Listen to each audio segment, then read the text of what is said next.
Salut à tous les trois, merci d'être là pour parler de votre école aujourd'hui, votre cursus. On va parler de la prépa Atelier de Sèvres.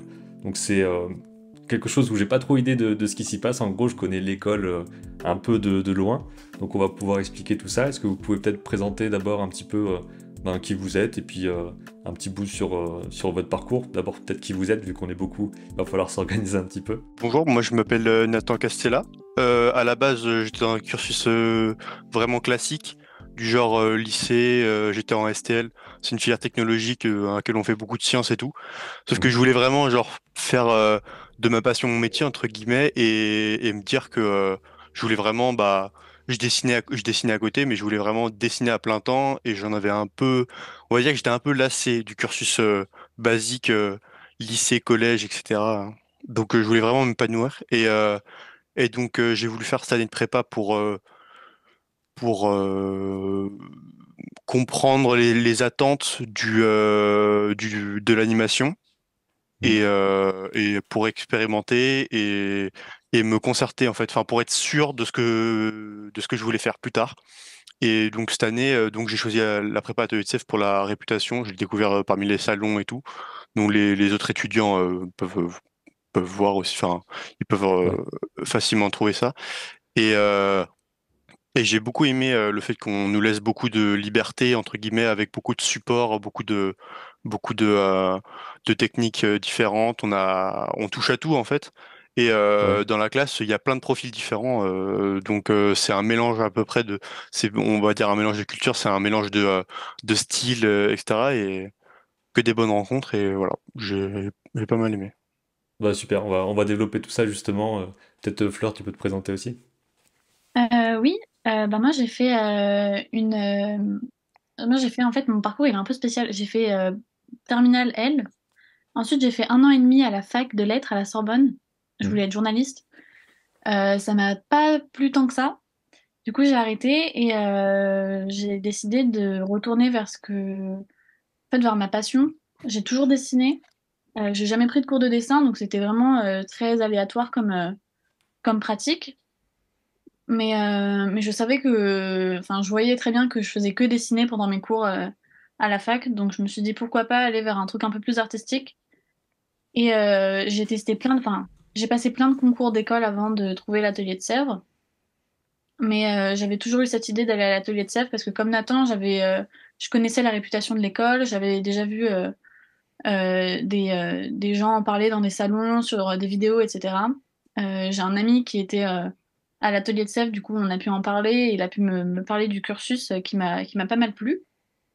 Et moi j'hésitais entre faire la classe art ou la classe animation à l'atelier de Sèvres.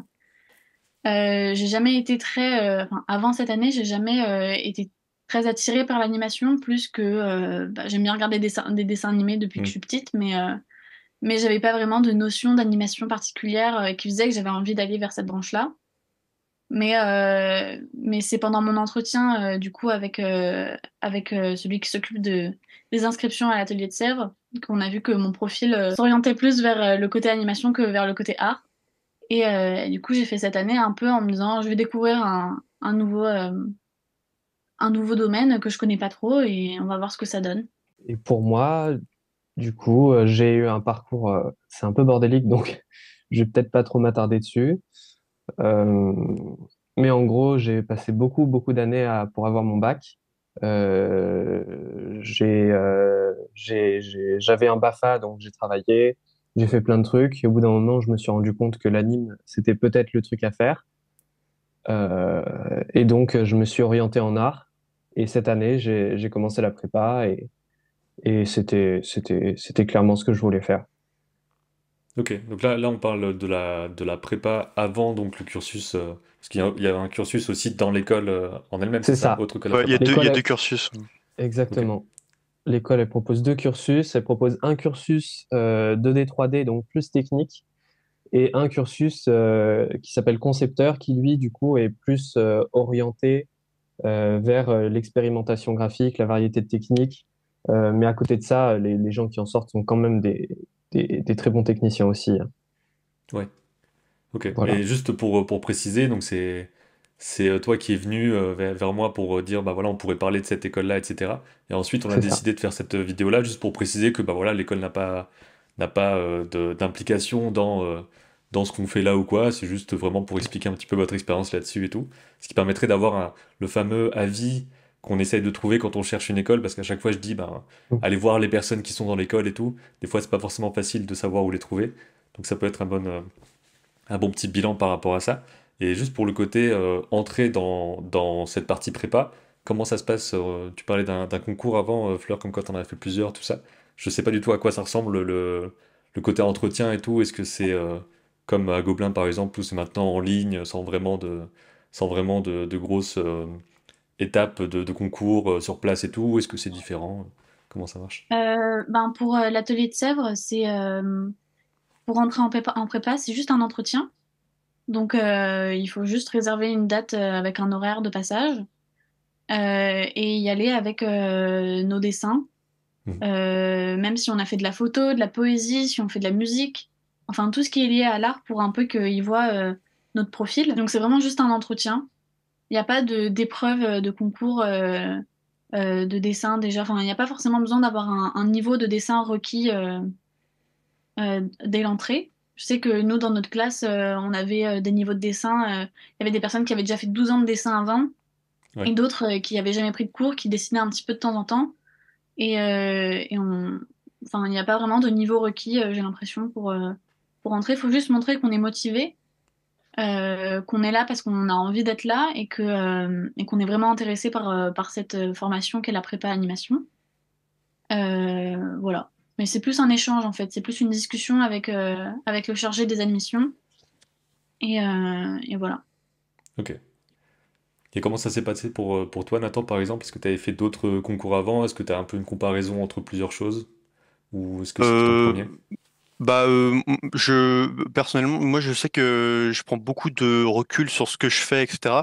Et je me suis dit que je voulais pas spécialement tenter d'autres écoles. Juste fait l'oral de Lisa où j'ai été accepté, mais je voulais vraiment faire cette année de prépa c'est pour me repérer, pour savoir, enfin, comme j'ai dit au début, pour savoir vraiment ce que je veux faire plus tard. Et donc la prépa, moi, c'était vraiment tout trouvé. C'était une année où j'allais pouvoir expérimenter plein de trucs, découvrir le milieu d'animation et tout, parce que j'étais pas à fond dedans à la base, je voulais juste Hmm. dessiner. Et ça m'a vraiment beaucoup plu, et voilà, c'est comme ça. Ok. Et de Je ton sais pas côté, si Claude, j'ai... alors, ouais, c'est très bien comme petite intro sur le concours. De ton côté, Claude, comment c'était? Est-ce que c'était aussi ton premier concours? Tu disais qu'il y avait eu peut-être des étapes avant, tout ça? Alors, moi, c'était pareil, c'était mon premier entretien. Je l'ai fait tard, autour de... Je me suis inscrit à l'école quasiment un mois avant d'y rentrer, en fait. Donc, en août, en fait, j'ai passé des oraux parce que syndrome de l'imposteur oblige, j'avais pas tenté la moindre prépa. Hmm. J'avais commencé à préparer un semblant de book avec une amie qui m'avait aidé à le préparer, justement, qui elle est en master 1 au Gobelin. Et coup de bol, j'ai réussi à rentrer et à me retrouver dans cette classe-là juste quelques semaines avant la rentrée et à faire. Et du coup, je me suis dit au passage, et au passage, j'ai fait un court-métrage aussi pour, comment dire, euh, essayer de montrer un investissement. Je me suis dit que ça a aidé aussi au moment de l'entretien, Hmm. dans le sens où je pense que c'est pas mal de mettre un premier pas dans l'anime parce qu'il y a pas mal de décrochages. En fait, c'est plus par rapport au, comment dire, aux conseils que je donnerais aux gens pour peut-être tenter l'année, c'est essayer de faire déjà un premier projet d'anime. Pas forcément long, mais quelque chose pour déjà voir un petit peu ce que c'est, soi-même de son côté. Il y a plein de gens qui décrochent au cours de l'année parce qu'en fait, ils se rendent compte en cours d'année qu'ils n'ont pas envie de faire du dessin pas récréatif. Hmm. Dans le sens, se prendre avoir des retours critiques sur son dessin, des fois, on n'est pas prêt à les avoir parce qu'on dessine pour soi, dans son coin. Et dans ce cas-là, c'est un peu destructeur, je pense, Ouais. une prépa anime. Le côté dessiner pas pour le plaisir, enfin en tout cas pas que pour le plaisir, mais aussi pour le côté travail. Comment est-ce que vous avez ressenti ce truc-là justement, Fleur par exemple, le passage entre t'es pas en école et puis d'un coup tu dois faire des exercices, avoir vraiment des choses solides à montrer aussi avec des retours. Les retours souvent peuvent un peu casser si on n'est pas habitué à avoir des critiques, quoi. Moi, je sais que c'était un truc qui me faisait un peu peur au début, parce que vu que j'avais justement jamais pris de cours de dessin, c'était un truc. Enfin, je dessinais vraiment juste pour moi après mes cours ou pendant mes cours, malheureusement. Et, mais en fait, ça m'a pas tant dérangé que ça d'avoir des retours un peu critiques parce que quand je suis arrivée dans cette prépa, j'avais vraiment l'envie de m'améliorer en dessin. Et je sais que pour s'améliorer, il faut voir quand c'est bien, mais aussi voir quand c'est pas bien. Et que c'est comme ça qu'on s'améliore. Donc moi, je sais que j'ai pas eu trop de problèmes sur les retours critiques. Parfois, ouais, ça fait un peu mal quand on pense avoir fait un bon dessin et qu'en fait on a une prof de perspective ou de modèle vivant qui nous dit ah bah non, en fait, c'est vraiment pas bien. Hmm. Bon, bah c'est pas grave, on se relève. Et, Ils prennent des pincettes quand même, mais ouais, et, généralement. après, non, oui, par contre, genre moi, ce qui m'a un petit peu à des moments perturbée, mais pas forcément, enfin, pas énormément, mais un peu quand même, c'est que on a quand même un rythme de travail et une exigence de travail qui s'approche d'une exigence un peu plus professionnelle. On a beaucoup de devoirs, beaucoup de cours, on a beaucoup de choses à apprendre. Alors c'est super parce que c'est vraiment que du dessin, donc quand on est passionné, ben c'est pas vraiment une corvée. Mais c'est vrai que passer de je dessine de temps en temps dans ma chambre tranquillement à je passe mes nuits à faire des constructions de perspectives, à travailler les valeurs et à bien faire les couleurs. C'est Ils vrai que rendent c'est un des peu projets fatigant. à 6 heures du Hmm. mat. Exactement. Et donc ça, oui, c'était un peu fatigant. Il y avait des moments où j'avais peut-être envie d'arrêter un petit peu ce côté trop technique pour retourner vers un truc un peu plus artistique. Mais après, ce qui est bien dans cette prépa, c'est qu'on a des cours très techniques. Donc, par exemple, typiquement en perspective, modèle vivant, ultra technique. Mais après, on va avoir des cours un peu plus artistiques.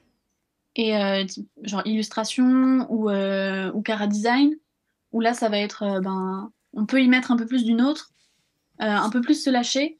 Et je pense qu'il faut vraiment réussir à saisir ces instants-là de travail où on peut un peu plus être nous-mêmes pour réussir à lâcher un peu la pression. Donc je pense que c'est vraiment une question d'équilibre qu'il faut réussir à trouver assez rapidement, je pense, dans cette prépa parce qu'elle est assez intensive. Mais ouais, moi j'ai pas trop été perturbée par le côté exigence du travail. Hmm. Non, moi ça m'a plutôt plu. Donc là, ça veut dire que c'est terminé déjà votre année de prépa, c'est ça? Ouais. Là, c'est notre dernier. Aujourd'hui, c'est notre dernier cours et après, les locaux seront fermés, etc. Il y aura plus Ok. cours parce que de toute façon, il y a tous les concours qui sont passés. Les concours en anime, c'est très tôt dans l'année par rapport à un cursus classique et ouais, c'est fini là. On n'a plus, Ok. Et on pour n'aura plus contexte, rien. donc là, on est mi-mai, en gros, puisque la vidéo sera sûrement là en juin. Ouais, Donc ça fait que c'est une année relativement courte, comme vous dites, et donc c'est très ramassé alors c'est ça. sur le côté cours, et comment c'est organisé dans la semaine, en gros, il y a combien d'heures de cours et combien d'heures à la maison, ce qui est un truc aussi très différent entre école et studio, c'est qu'au studio, normalement, bah, on est au studio et voilà, alors que là, c'est toute notre vie quand on est en études qui est prise par ça, quoi. Donc c'est organisé comment? Je pense qu'il doit y avoir une bonne vingtaine d'heures, peut-être plus, genre 25-27 heures de cours par semaine. Ouais. Donc à chaque fois, nos cours, ils durent 3 heures. Trois Euh, quatre heures. 4 heures pour les workshops. ouais, 4 heures max pour ce qu'on appelle les workshops. Et donc toute la semaine, on va avoir des cours. Euh, Nous, on a par exemple cours le samedi aussi. Et, euh, et par contre, je trouve, enfin, nous, dans notre emploi du temps, on a beaucoup de journées avec des gros trous où on n'a rien. Et en fait, ces gros trous-là, on pourrait se dire, ah, c'est cool, je vais pouvoir dormir. En fait, non, parce qu'il faut qu'on dessine et on a beaucoup de travail. Et du coup, comme Claude Michel disait, la première partie de l'année, euh, on nous donne énormément de taf à la maison, avec des grandes planches à faire. Moi, enfin, je vais beaucoup parler de la perspective, je pense, parce que c'était un peu traumatisant. Ouais, ce que Je dois j'allais dire, l'avouer. c'est le plus traumatisant dans n'importe quel cursus, je Mais, pense. mais en gros, oui, la perspective, on a des cours où on doit faire 3 planches en couleur, genre une en couleur, une en noir et blanc, une juste au trait. tout ça en une semaine, avec en plus d'autres cours à faire, enfin Mm. d'autres cours à faire, d'autres devoirs à faire à la maison. Donc, je pense que on pourrait se dire que déjà il y a une bonne partie de travail en cours, mais il faut compter autant de travail à la maison, Ouais. voire parfois Ouais, plus. c'est ça, c'est que c'est surtout c'est beaucoup d'investissement personnel en fait dans la prépa parce que autant on n'est pas forcé parce que on n'est pas forcé à faire quelque chose, c'est-à-dire qu'on n'a pas de d'obligation au niveau des profs et tout. La preuve, il y en a qu'on a vu pas, on va dire pas beaucoup dans l'année, qui ont vite décroché, d'autres qui ont décroché en mi-cursus, etc. C'est assez, assez déroutant, en tout cas pour moi, enfin, de voir ça en Mm. sortant d'un lycée où euh, T'es obligé de chacune venir, des quoi. petites absences, ouais, c'est ça, t'es obligé d'être là, c'est chacune des petites absences, elles sont comptabilisées et tout. Là, ce qui pourrait peut-être déplaire à certaines personnes, c'est le fait qu'il y ait beaucoup de lest au niveau de la présence des élèves, mais à côté de ça, il y a lorsqu'on est vraiment à fond dans le truc, il y a beaucoup d'investissements qui doivent venir de notre part.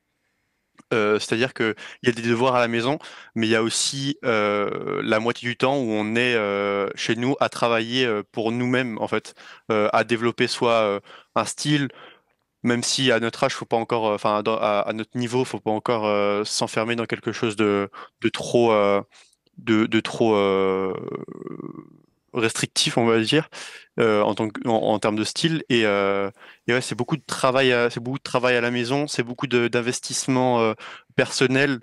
Je sais que nous trois, en tout cas, on a à peu près le même rapport au travail.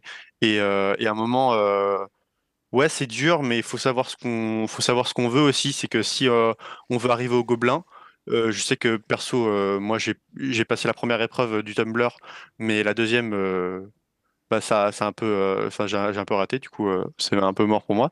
Mais j'ai aucun regret parce que j'ai vraiment genre progressé à fond avec ne serait-ce que les conseils que mes profs me donnaient, mais aussi mon travail personnel à la maison. Voilà. Donc c'est beaucoup d'investissement et il faut pas avoir peur du travail parce que sinon on pourra rien Mm. faire dans l'anime quoi. C'est vraiment beaucoup d'investissement. Faut savoir ce qu'on veut et voilà. Bah, d'autant que c'est potentiellement plus que ce que vous aurez après en pro, quoi. C'est Ah toujours oui un peu ça, clairement. les études, j'ai l'impression, c'est vraiment condensé Ouais, ouais. très Bah, c'est une très très prépa très hein. fort, quoi. Mm. C'est une prépa, c'est comme dans tout domaine hein. Euh, moi j'ai mon meilleur ami aussi qui est en prépa et on s'est jamais si peu vu de notre vie. Mm. C'est compliqué. Voilà, c'est une année où qu'il faut baser sur nous-mêmes. Je sais pas si je me suis bien exprimé, mais c'est vraiment une année où il faut se concentrer uniquement sur notre niveau de dessin et si on veut progresser, il faut vraiment se donner à fond et se dire que cette année-là, ok, on va pas faire beaucoup de trucs, on va pas beaucoup sortir, on va pas beaucoup voir notre famille entre guillemets. Hein. On voit quand même nos parents parce moi perso, je vis avec eux et tout, mais on va pas beaucoup sortir, on va pas beaucoup voir nos potes. J'ai eu du mal là depuis quelque temps, les courses c'est un peu calmé, mais j'ai eu du mal à reprendre entre guillemets une vie normale. Mm. Comme je faisais avant, où je pouvais sortir, je pouvais aller au ciné quand je voulais et tout. C'est beaucoup de je reste à mon bureau, je suis enfermé, je kiffe ce que je fais, donc ça passe, quoi. C'est vrai que pour le coup, comme dit Nathan, étant donné que l'année elle est très intense, le cadre, bah, il est quand même super important. Et nous, on a eu beaucoup de chance aussi de se retrouver dans une classe où tout le monde communiquait beaucoup et tout le monde s'entendait bien. C'est vrai que l'école, elle essaie de faire des trucs aussi qui vont dans ce sens-là. Avec les workshops, par exemple, on fait pas mal de workshops en équipe et de travaux en équipe de manière générale. Début janvier, on a un truc qui s'appelle le temps fort. En gros, pendant 2 semaines, on fabrique une animatique qui est en gros l'équivalent d'un dossier pour un court-métrage, une série ou un film. Et, euh, et justement, l'avantage de tous ces travaux d'équipe, c'est que vu qu'on n'est que entre nous et qu'on ne voit que les gens de la classe toute l'année, ça aide aussi oui, comment dire, créer un cadre où ça communique pas mal. Mais après, c'est beaucoup le hasard, je pense, malheureusement. Mm. C'est aussi un coup de bol qu'on a eu cette année dans notre classe de s'entendre tous aussi bien. Comme a dit Nathan, c'est beaucoup de travail, c'est très intensif et tout. On fait vraiment que dessiner et tout, et parfois c'est un peu épuisant. Mais en fait, si on arrive à être constant dans notre travail, on a une marge de progression qui est incroyable. Et c'est ultra satisfaisant et très gratifiant de voir que en fait, les efforts qu'on fait au quotidien pour travailler, pour se coucher à 3 heures parce qu'il faut qu'on termine un travaux comme on a envie qu'il soit fait, et en fait, ça paye. Et aujourd'hui, quand je regarde genre, les books de nos camarades ou entre nous, le niveau de dessin qu'on avait au début, donc comme je disais, au début de l'année, il y a des gens qui ont fait 12 ans de dessin, d'autres qui en ont jamais fait. Et du coup, les niveaux, ils sont très inégaux au début de l'année. Bah, en fait, à la fin de l'année, on se rend compte que on a tous évolué et on a tous un niveau. Alors, il y en a toujours enfin, certains qui ont plus de compétences que d'autres, mais on a un niveau qui se retrouve à peu près égal. Et du coup, enfin, quand on aime dessiner, voir qu'on arrive à évoluer et à s'améliorer, c'est incroyable de juste de se dire, ok, bah, j'ai pas fait genre tout ça pour rien. Et ça Voilà. motive de ouf Ouais. aussi. Ouais, ça motive. Oui, parce que là, vous avez clairement un cadre qu'on n'a pas hors école ou hors formation, et surtout, vous êtes ensemble aussi. Donc, enfin, on peut, disons que le frein, si on n'a pas une école ou une formation bien faite en ligne ou quoi, c'est qu'on est un peu dans le chaos du truc, on sait pas comment organiser tout ça. Là, c'est vraiment cette semaine vous faites ça, et puis si vous le faites pas, c'est le bordel. Donc c'est obligatoire, quoi. Donc Mm. il y a ce côté cadre forcé qui fait forcément progresser, j'imagine, là-dessus, quoi. Mais clairement, on nous met dans des bonnes conditions. Franchement, on n'a pas à se soucier en fait de. Moi, ce que j'ai vraiment aimé cette année, c'est qu'on n'avait vraiment pas à se soucier en fait des conditions de travail dans lesquelles on était. Euh, Aussi bien chez moi parce que bah, du coup, moi, je sais que perso, j'ai pas de problème pour le matériel, etc. J'ai mon bureau et tout, donc trop bien. Mais à l'école aussi, on est vraiment mis à l'aise. On fait en fait. Comment dire, tout est mis à notre disposition.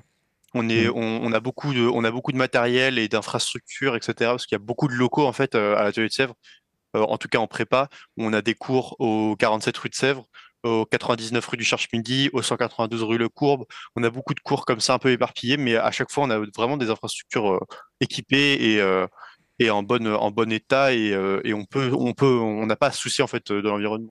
Matériel, logiciel, on disait que voilà, il y avait tout ce qu'il fallait à l'école et tout. Est-ce que en dehors de l'école, c'est vraiment, bah, tu dois avoir tes propres trucs? Est-ce que vous avez dû avoir je sais pas, une tablette graphique, des logiciels avec votre version à vous? Est-ce que vous pouvez l'acheter?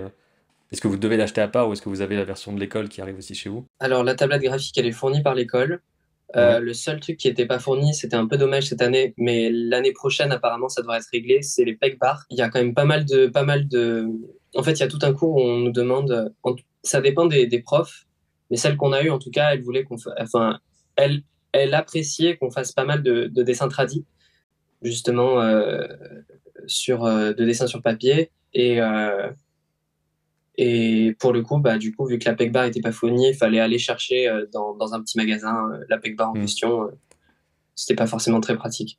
On a réussi quand Ok. même à s'organiser avec des offres, enfin des gros packs, etc., qui étaient enfin, des offres et tout du magasin. Mais ouais, sinon, perso, je sais que comme je suis quelqu'un qui regarde pas tout le temps les messages, bah, le groupe de classe, j'ai pas vu le moment où il y avait l'annonce qui était faite par un de nos camarades qui allait chercher les pack bars, donc j'ai un peu galéré à en trouver une, mais Ouais. sinon ça dépend que de moi.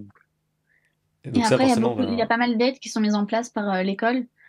Je sais qu'au début de l'année, ils proposent genre une espèce de lot enfin, de plein de trucs, genre des crayons de couleur, des carnets et tout, pour un prix réduit, parce qu'ils ont des espèces de partenariats avec des magasins de fourniture d'art. Donc ça, c'est cool pour les personnes qui n'ont pas forcément les moyens de tout payer de leur poche plein prix. Et après, oui, il y a quand même pas mal de... Enfin, ils nous fournissent quand même beaucoup de choses. Ils nous donnent des carnets. Genre, quand on veut, on peut aller prendre des carnets à l'administration. Donc ça, c'est cool. Euh, on a aussi plein de tablettes lumineuses pour faire bah, justement de l'animation traditionnelle ou même des illustrations. Et ensuite, on a aussi un local, enfin, un bâtiment, où là, on peut faire de la risographie, on peut faire de la céramique, enfin, où il y a beaucoup de choses qu'on peut faire qui sont normalement réservées aux classes art, Mhm. mais qui sont aussi mises à notre disposition si on a envie de faire tout ça, d'expérimenter tous ces médias. Et du coup, enfin, franchement, on a pas mal de choses hein, qui nous proposent et qui nous donnent. Même par exemple pour tout ce qui est suite Adobe, parce que c'est vrai qu'on doit utiliser des logiciels comme Photoshop, Premiere Pro, After Effects. Ça aussi, ça nous est. Je crois qu'on doit genre payer 100 euros du prix général de l'école. Mais du coup, ben, ça, pendant toute l'année, on y a accès de chez nous. Donc c'est Mhm. cool aussi qu'on puisse avoir accès à tout ça pour des prix beaucoup moins chers que ce qui serait si on devait les acheter de notre poche. Donc c'est cool. Il Ouais. y a aussi le 99 du Cherche Midi qui est ouvert H24, de 9h le matin à genre 21h le soir, pour ceux qui n'ont pas la chance d'avoir euh, du matériel adéquat chez eux. Vous pouvez travailler tout le temps au 99 du Cherche Midi. Il y a des PC qui sont en libre service tout le temps, des Mac qui sont assez puissants pour ce qu'on fait à notre échelle. Il y a, comme vous disiez tout à l'heure, il y a aussi la tablette graphique. Donc c'est une petite Wacom, ouais, comme ça à peu près. Mais Ouais. pour commencer, et franchement, faut s'y faire, mais après, franchement, elle fait le taf. Donc vraiment, on a beaucoup de matériel mis à disposition et tout, donc c'est cool. Bah justement, avant qu'on passe à sûrement un partage d'écran pour montrer un petit peu des travaux de l'un ou l'une d'entre vous, comment est-ce que c'est au niveau du tarif de l'école? Parce que je sais que c'est souvent un frein, c'est pour ça que j'ai pas fait d'école de ce type-là. En tout cas, outre le niveau ou quoi, c'était vraiment juste, je veux pas commencer avec un crédit. Donc si, enfin, comment est-ce que ça se passe à ce niveau-là? Si chacun veut parler aussi de comment c'était perso. Bah, l'école, elle est super chère. Ouais. Franchement, super chère. Elle est à 10 000 euros. C'est clairement, tout le monde peut pas se le permettre. C'est une discussion qu'on a beaucoup à la prépa, que ce soit avec les profs ou avec les élèves ou les anciens élèves et tout. Et ouais, le prix, c'est sûr que ça peut être assez déroutant ou alors ça peut repousser beaucoup de personnes. Mais c'est sûr que avec tout ce qui est mis à disposition, enfin, comment dire, les profs, les infrastructures, le matériel et tout. Bon, c'est sûr que c'est 10 000 euros, mais c'est pas pour faire le vendu ou quoi, mais je trouve que c'est vraiment quelque chose qui m'a permis beaucoup de progresser. En fait, c'est un pack, c'est toute une chaîne, quoi. C'est cher, c'est sûr, mais le truc, c'est qu'il y a très peu d'écoles qui sont moins chères. C'est sûr qu'il y a d'autres cursus. Je sais qu'il y a d'autres écoles, cette fois-ci pas en prépa, qui sont à 8 000, 8 500. Je crois que c'est Georges Méliès, je m'étais renseigné pour les écoles après. Il y a aussi les écoles en handmade, par intermédiaire de Parcoursup, etc. On a des camarades justement qui ont fait les concours.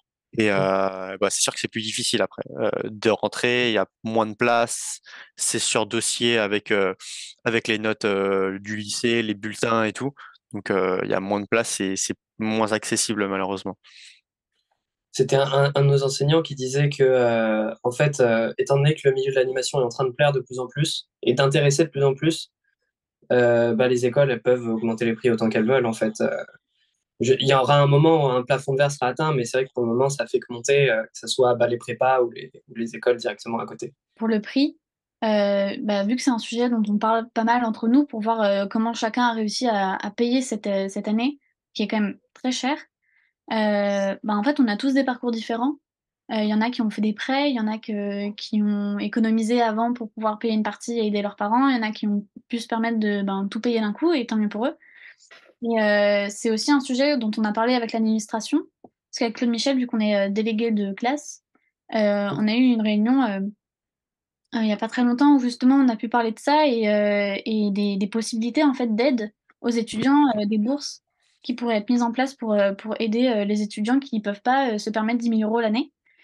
Et malheureusement, j'ai pas l'impression que ce soit quelque chose qu'ils aient vraiment beaucoup développé. Ils étaient un peu flous sur ça. Donc c'est vrai que c'est dommage qu'il n'y ait pas plus d'aide qui soit mise en place. Mais c'est quelque chose sur lequel ils vont réfléchir et essayer de trouver des solutions parce que, par exemple, on a des camarades qui ont payé cette année-là 10 000 € avec un prêt et en fait, ils peuvent pas faire d'autres prêts pour les années suivantes. Donc, ils se retrouvent avec une année de prépa.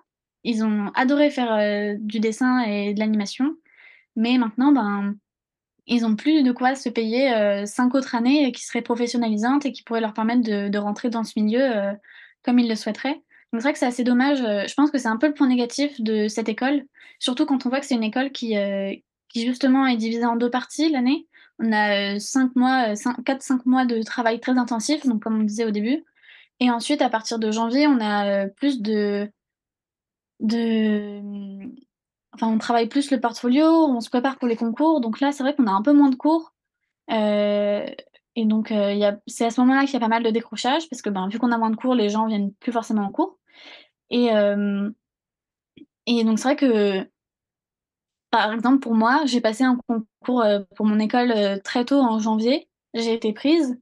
Et donc, en fait, après, en fait, j'ai passé 4 mois, allez, 4 mois, à pas faire grand-chose, tout en devant payer 10 000 €, alors qu'en soi, ben, mon année, je l'avais terminée au bout de 6 mois.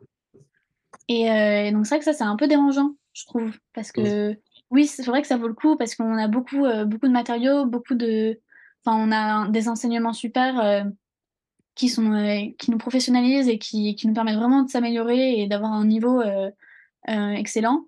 Mais à côté, ben, l'année se termine tôt et on a la moitié de l'année où ben, c'est du portfolio, et je C'est trouve que ça. c'est un peu dommage sur ce coup-là. Donc c'est vrai que c'est un sujet qui revient souvent entre étudiants, mais aussi avec l'administration, et on en avait parlé pendant les réunions. Donc l'administration est au courant que c'est cher, ils le savent, et, et c'est dommage qu'il n'y ait pas grand-chose qui soit mis en place pour faire en sorte que ce soit, ouais, que ce soit plus accessible à tout un chacun.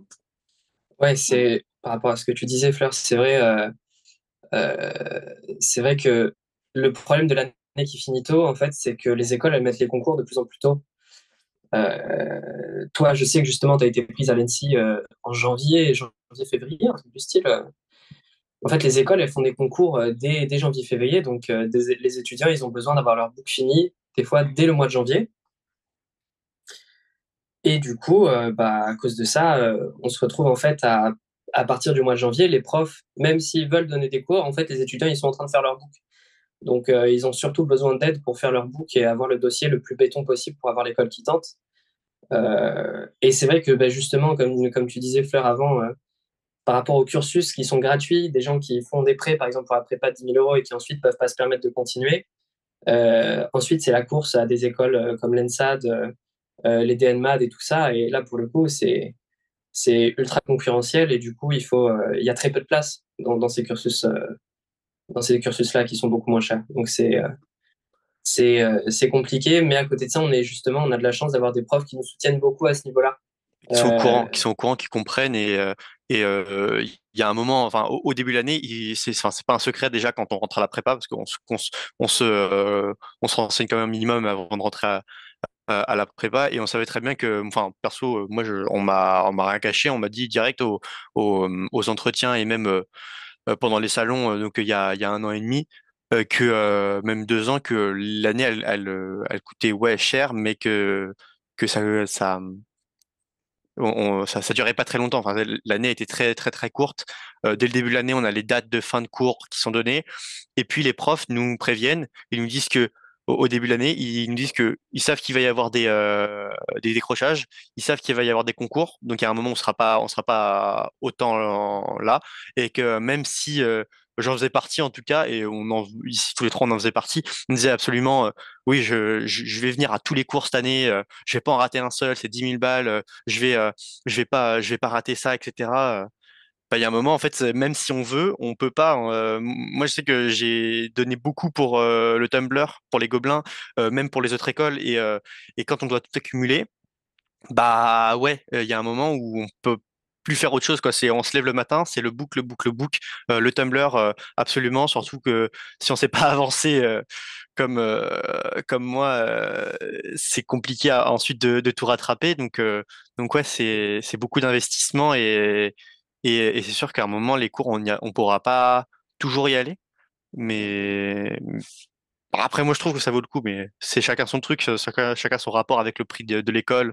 Et, euh, il faut peser le pour et le contre aussi. C'est moins une question de qu'est-ce que ça vaut plutôt que à quel point ça bloque, on va dire. Mm. C'est plus ça, c'est pour ça que je voulais plus en parler, parce que j'ai rarement des gens qui sont en école en ce moment, et vu qu'il y a tout qui grimpe vraiment beaucoup au terme au niveau des prix d'inscription, et je pensais qu'une prépa était moins chère justement. Alors que là, j'apprends que non. C'est limite Ouais. plus cher que d'autres écoles, Bah, c'est que ça, des écoles en ouais. 3 ans. Ouais. Après, ce que justement pendant la dernière réunion déléguée, ce que disait l'administration, c'est que l'école, la prépa, qui avant s'appelait prépa multimédia, je crois, a toujours été à ce prix-là. Donc, dans le cas de cette prépa-là, je pense que ça a toujours été l'une des prépas les plus chères de France. Euh, et pour le coup, et pour le coup bah, les écoles sont de plus en plus en train de s'aligner à ces tarifs-là. Toutes. De bien se renseigner sur les écoles, parce que toutes les écoles sont très chères. Mm. Et toutes les écoles sont pas aussi bonnes l'une que l'autre parce que le prix, finalement, il veut plus dire que. Enfin, une école chère ne sera pas forcément une école mieux. Donc il faut vraiment faire attention et se renseigner auprès des gens. Et aussi, c'est une, enfin, donc comme disait Claude, c'est une prépa qui est très chère, peut-être même une des plus chères de France, mais c'est aussi une des meilleures prépas d'animation.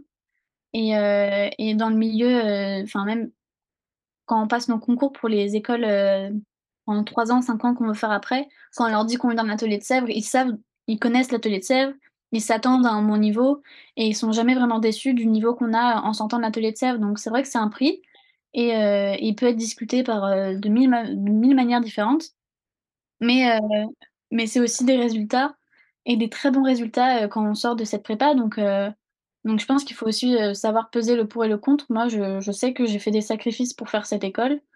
Mais je suis pas du tout déçue de l'enseignement qui nous a été proposé et de l'évolution qu'on a pu avoir et de l'intégration, du pourcentage et du niveau d'intégration qu'on a pu avoir après cette prépa qui est quand même très cool. Dans notre classe, il n'y a aucun élève qui n'a pas d'école, je crois. Et c'est toujours des À bonnes part par écoles, choix. À c'est part pas par des choix. derniers choix. Voilà, donc c'est vrai qu'il faut savoir peser le pour et le contre. Oui, c'est une école chère. Et oui, il y a beaucoup de choses à redire sur le prix de cette école. Mais à côté, ben, c'est une très très bonne formation qui nous ouvre beaucoup de portes et que peut-être d'autres écoles n'auraient pas ce même niveau-là de qualité en fait. Donc, Mm. Oui, ça, c'est plus un truc par rapport au prix global des écoles en général et le fait que ça. En fait, si tu peux pas faire ça, c'est compromis pour la suite Ouais, de l'aventure dans le dessin Mm. d'animation, quoi. Voilà, je Mm. trouve que c'est c'était ça. important de parler de ce truc-là. Dans l'animation, on a quand même de la chance, en tout cas en France, c'est que le paysage, il est assez varié, autant dans la variété des formations que justement dans l'accessibilité. Mais c'est vrai qu'il y a beaucoup d'écoles, il y a beaucoup d'écoles qui sont difficiles d'accès et qui sont chères. Et les DNMAD, c'est un peu la course à chaque fois. DNMAD et NSAD au final. Ouais. Bah, je pense qu'on va clore la parenthèse là-dessus. On pourra continuer à discuter de ça en commentaire, peut-être avec les gens, etc. Mais ça, voilà, ça me semblait important de dire qu'il y avait un côté vraiment juste blocage impossible pour plein de gens et tout. Ce qui fait que bah, moi, par exemple, j'y suis pas allé. Après, j'y rentre par une autre porte dans le truc de l'anime, donc ça reste possible. Mm. Et voilà, s'il faut apprendre seul, on peut apprendre seul et tout ça. Et qu'il faut pas se dire que c'est limitant si on n'est pas en école, en gros. Ah non, Oui, c'est sûr. C'est sûr, faut, évidemment. faut contacter des gens, faut se renseigner et il y a toujours des alternatives. Mm. Et en animation, on a la chance d'avoir quand même quelque chose d'assez varié en France pour le coup, à ce niveau-là. Il y a toujours des solutions. Si vous avez envie de faire de l'animation, vous trouverez un moyen de faire de l'animation. Oui, c'est ça. Et de ce qu'on nous avait, enfin, en tout cas, travailler dans l'animation, que ce soit en tant qu'animateur ou alors quelqu'un qui s'occupe des layouts ou du Cara, etc. Je sais que notre prof de Cara, lui, n'a pas fait d'école. Enfin, en tout cas, Oui, il en c'est a un fait truc à une. la compétence plus Ouais, que à l'école, quoi. ouais, c'est ça. Il en a fait une, mais il l'a quitté très vite et il s'est formé lui-même. Et c'est pas pour autant que, bah, du coup, il a rien eu derrière.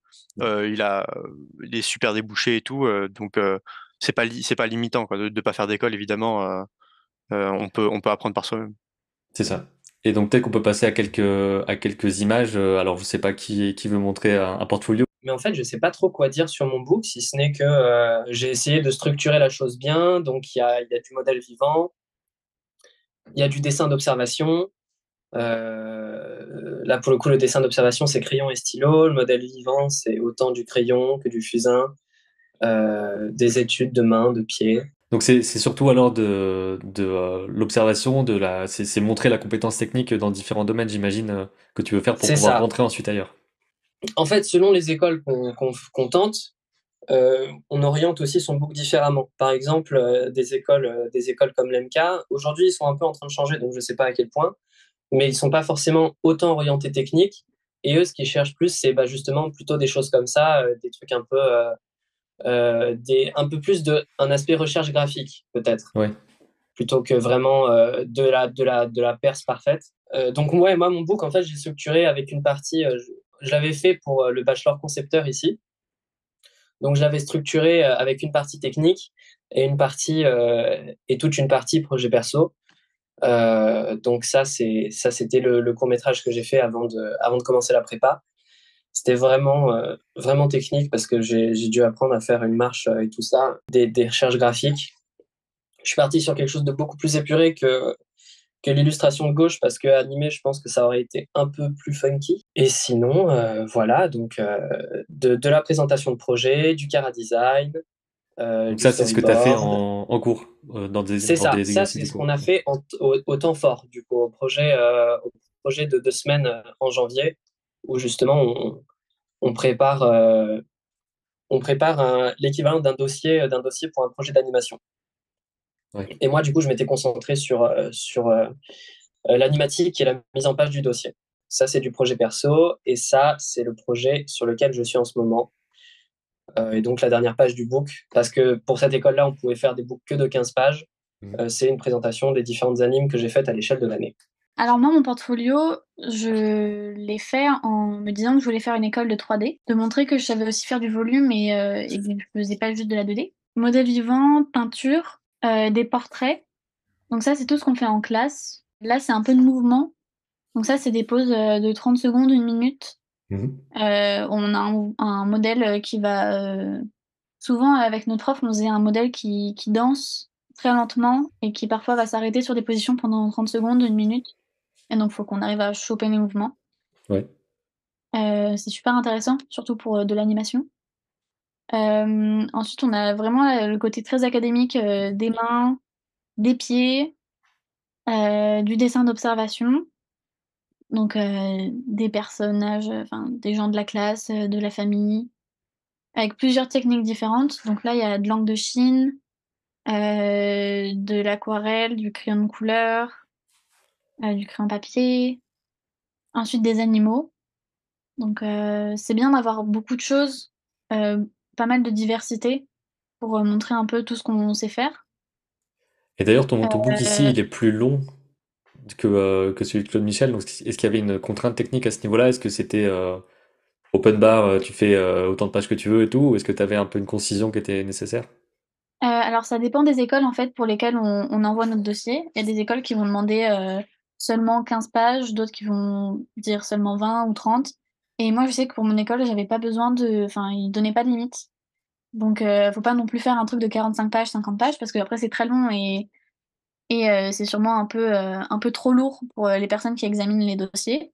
Mais c'est vrai qu'un dossier, quand on n'a pas de limite, 30-35 pages, c'est vrai que c'est pas mal. Ça permet de montrer beaucoup de choses, pas mal de projets personnels et d'avoir un dossier le plus complet possible pour montrer un peu tout ce qu'on sait faire. Oui. Donc voilà. Là, il y a de la perspective un petit peu. Encore de la perspective en noir et blanc avec ça, c'était à la pierre noire. Donc ça, typiquement, c'est un travail qu'on avait à faire en cours de perspective au début de l'année. Voilà. Ensuite, là, on arrive sur des choses un peu plus personnelles, avec des dessins d'après photos de voyage, donc à Jérusalem, du Cara Design. Ensuite, on a des décors, pas mal de décors qu'on a fait en classe. Ça, c'était des décors faits récemment pour un challenge. En avril, il fallait faire un dessin Le par plein air jour. prix, là. C'est bien ça. Exactement. Ouais. Et ensuite, on arrive sur des choses un peu plus expérimentales, on va dire, qui montrent que ben, je travaille aussi un peu le volume. Donc ça, c'était un cours d'illustration. Il fallait qu'on travaille sur le paysage. Et donc, j'ai décidé de faire un paysage en volume avec du polystyrène que j'ai fait fondre à l'acétone. Ok. Donc voilà, en fait, c'est dans ces cours-là que je disais qu'il faut réussir à trouver un équilibre entre le technique et l'artistique. Typiquement, dans ce cours-là, avec ce projet-là, j'ai travaillé à fond le côté artistique. Je me suis un peu laissée aller et je me suis dit, bon, prenons le côté paysage, mais essayons d'en faire un truc un peu fun. Donc, j'ai fait ça.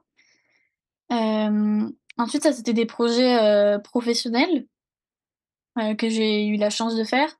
Donc, ça aussi, c'est cool de mettre en avant. Si on a eu la chance de travailler à côté, ben, mettre que on a déjà mis un peu un pied dans le côté pro du milieu, même si c'est pas de l'animation, c'est du modelage, c'est du volume. Donc vu que je voulais faire de la 3D, c'était parfait. Donc j'ai fait ça. Et ensuite, des projets personnels. Euh, donc voilà, donc on a du chara design, de la recherche, des facing, des posing. Et encore une fois, du coup, dans mon dossier, je montre que je fais du volume, donc avec les sculptures enfin les modelages en plastiline de mon perso. Euh, voilà, donc encore tous les personnages. Hein. Ensuite, on a des décors et du storyboard, donc pour avoir vraiment un dossier un peu plus complet. Donc ça, c'était un premier projet personnel, et ensuite un deuxième projet personnel avec pareil, facing, posing, décor, et enfin euh, encore un autre truc un peu plus perso, c'est pareil du modelage. Bon, là, c'était en chara design. J'ai chara designé un personnage et ensuite je l'ai modelé. Donc très très complet qui va sur plein de choses différentes et tout ça, quoi. Ben, c'est bien de faire un dossier qui est le plus représentatif de notre profil Mhm. et le plus personnel, parce que c'est vrai que les dossiers, les personnes qui vont étudier pour les concours, ils en voient plein par jour, par semaine, par mois, par an.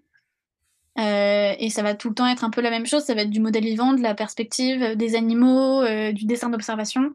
Donc c'est vrai qu'on voit un peu tout le temps, enfin, je pense qu'ils voient un peu tout le temps la même chose. Donc c'est cool de pouvoir ramener un peu de notre personnalité, de notre univers, avec des projets plus personnels. Donc typiquement Claude Michel, ça va être son côté animation. Moi, ça va être le côté un peu plus modelage 3D. Donc euh, donc c'est vraiment cool de pouvoir créer un dossier qui nous ressemble et dont on est fier. Donc du coup, bah, moi j'ai commencé par la partie observation Mhm. de mes camarades de classe, etc. Donc du dessin d'observation à la ligne un peu en classique avec de la caricature et tout. Ça, quelque chose de un peu plus proportionné avec un peu plus de proportions humaines. Donc tous les dessins là que vous voyez pour l'instant, c'est fait dans mes carnets, que ce soit en cours, dans le métro, dans le RER, etc.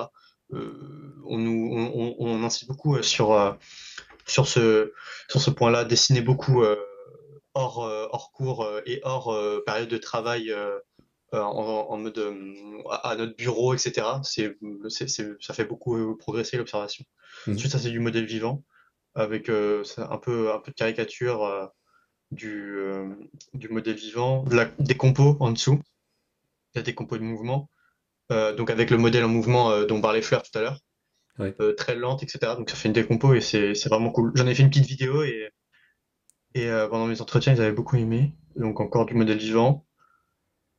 La décompo, c'est quelque chose que les écoles aiment beaucoup. On nous a souvent répété que c'était bien d'en avoir, donc si ceux qui nous regardent peuvent en mettre dans leur book, c'est encore mieux. Mhm. Des exercices encore, du modèle vivant, des études pour comprendre l'anatomie, etc.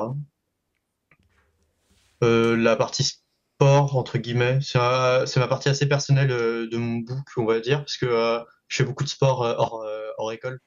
Je fais beaucoup de sport.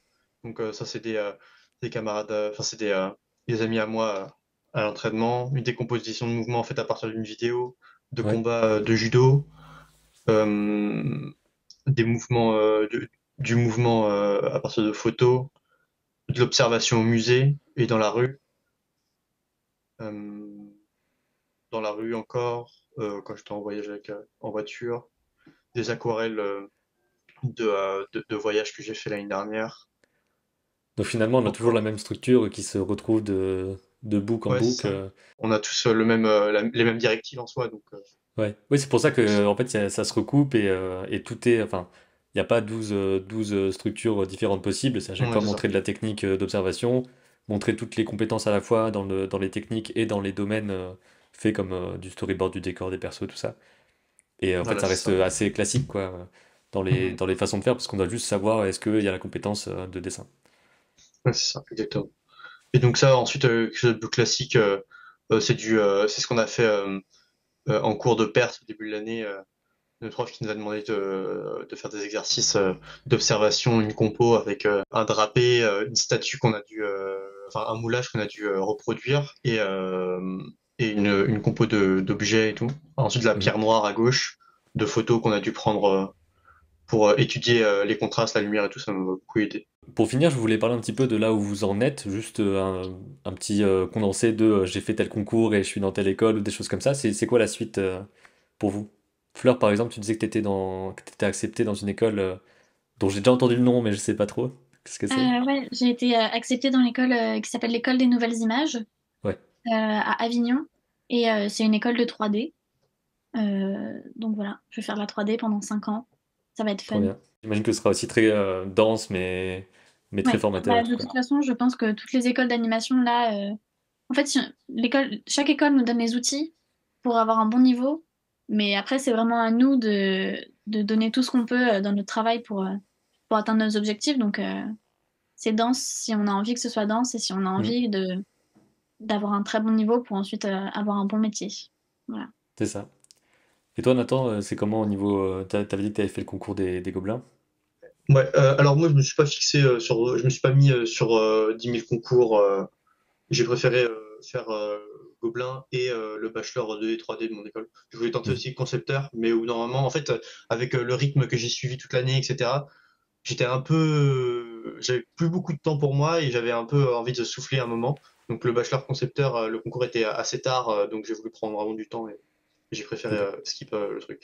Donc voilà, j'ai été accepté en 2D 3D à l'atelier de Sèvres. Du coup, on sera ensemble avec Claude l'année prochaine et une grande partie de notre classe. Sinon, du coup, j'ai passé l'oral des Gobelins et ça l'a pas fait. Donc, c'est dommage, mais on va rebondir à l'atelier de Sèvres j'ai voulu aussi faire confiance en soi à l'atelier de Sèvres parce que j'ai vu qu'en fait, euh, c'était pas autant réputé que certaines écoles. En tout cas, c'est pas le premier nom qu'on nous a donné au début, mais avec l'expérience que j'ai en prépa pendant cette année, bah, j'estime que on peut, et c'est le cas, on peut faire de Mhm. vraiment bonnes choses avec ce bachelor.